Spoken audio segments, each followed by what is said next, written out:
तर नमस्कार मंडळी, पुन्हा एकदा स्वागत करतो नवीन एका व्हिडिओमध्ये. तर मित्रांनो, आजचा ब्लॉग आपला खास असणार आहे. त्याचं कारण म्हणजेच की आज आपल्या घराजवळील एक शंकराचं जागृत देवस्थान या व्हिडिओच्या माध्यमातून मी तुम्हाला दर्शन घडवणार आहे. तर संपूर्ण व्हिडिओ बघा तुम्ही. खरंच खूप सुंदर तिथली पिंडी वगैरे आहे, तिथला आजूबाजूचा आमच्या घराजवळील परिसर खूप छान आहे. तर हा व्हिडिओ संपूर्ण बघा.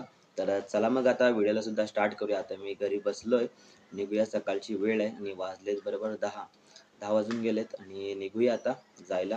आणि वरती आमचं घर आहे, तिथंच विहिरीजवळ साईडलाच शंकराची सुंदर अशी पिंडी आहे. तर चला मग बघूया, न थांबता स्टार्ट करूया व्हिडिओला सुद्धा. तर चला. तर मित्रांनो, सकाळचे 10 वाजलेत आणि वातावरण बघा एकदम शांत आणि आता बारीक बारीक पाऊस पडतोय जरा.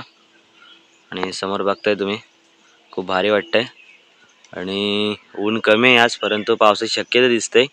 समोरचं वातावरण तुम्हाला समजूनच जाईल. आणि इथूनच आपल्या घराजवळच आपलं देवस्थान येणार आहे. तर हे बघा, आणि इकडे समोर आमची कलमं वगैरे आहेत. आंबे वगैरे आता संपलेत पूर्णपणे. हे बघा, इथेच आतमध्ये आपल्याला जायचंय, तर जाऊया. आणि इकडे वरती आहे ना, चप्पल वगैरे चालत नाही विहिरीजवळ. आणि ही समोर विहीर आहे आमची. इकडे काकीचेनी बाग वगैरे आहे, केळीची झाडं आहेत, त्याचबरोबर नारळीची वगैरे आहेत. ते बघा, इकडे बघताय तुम्ही. आणि समोरच आपली पिंडी आहे, हे बघा.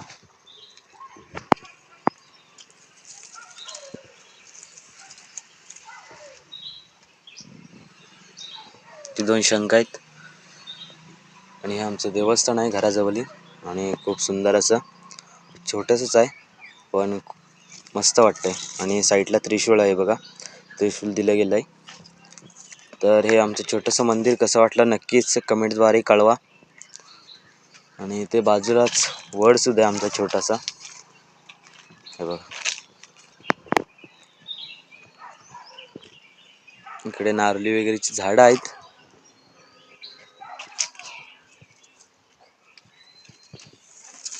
आणि हे साईडलाच छोटंसं मंदिर.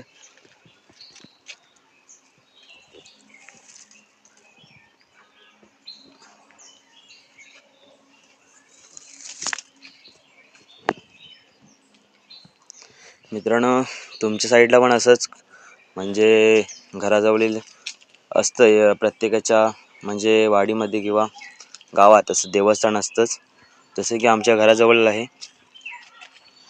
आणि इथं साईडलाच विहीर आहे. आणि मित्रांनो, या देवस्थानाचं रहस्य तुम्हाला मी सांगतो.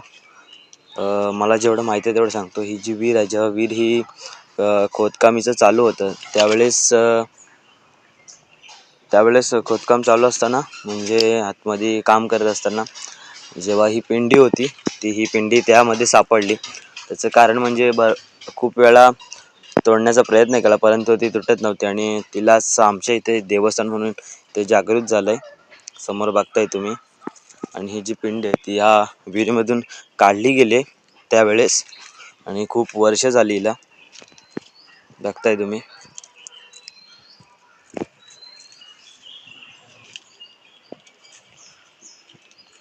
इकडं आमच्या गुरांचा वाडा आहे वरती. असं वातावरण, खूप वातावरण सुंदर झालं आहे, शांत असं. कारण पावसाची वेळ दिसते, ढग वगैरे धरलेत. आणि काही लोकांनी आता पेरण्यासुद्धा सुरुवात केली. आम्ही सुद्धा करूच काहीच दिवसात. नक्कीच आपल्या यूट्यूब चॅनलवरती व्लॉग येईलच. तर आजचा व्हिडिओ असा होता.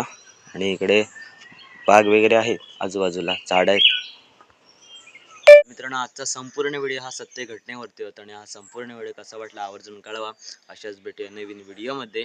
तर चला, व्हिडिओ आवडल्यास लाईक, शेअर, कमेंट, सबस्क्राईब करायला विसरू नका. भेटूया पुढच्या व्हिडिओमध्ये. तर चला, धन्यवाद.